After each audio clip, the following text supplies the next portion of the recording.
Alright, the shoe is dried and I took the nails out of the heel, and as you can see the leather has formed itself to this shape, and the glue and paste and water all dried out, and now it's firmly in its position. So our next project, our next stage, is going to be constructing a rand and doing the Goodyear welting. Goodyear was the name of the man that invented this technique that became very popular in the 19th century and a superior way of sewing a shoe together.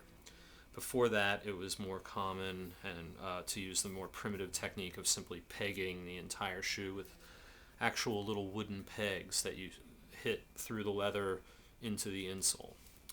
And there's an old song on the Harry Smith anthology of folk music called Peg and All, about this guy who's singing about how all he does all day is hammer pegs into a shoe. So anyway, the rand is the foundation for the heel, and the traditional way of making a rand is to make a horseshoe of leather with little triangles cut in it so you can bend it.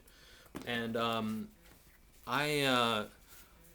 going to simplify that, and I'm going to make a solid piece of leather there and peg it in, because I feel like there's no reason to have that gap in the middle.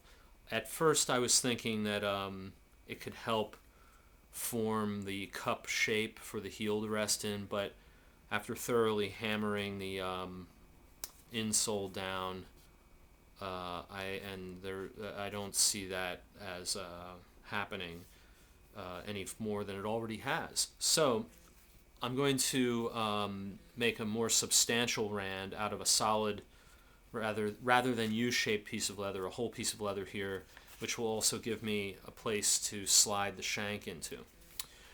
So I'm going to do that. I'm going to carve with the knife away some of this extra leather here, and then I'm going to put a little leather cement on the polishable side of the leather. Polishable side goes up, and then this will get trimmed away and become the first part of the heel. And so I'll do that and then show you the next step.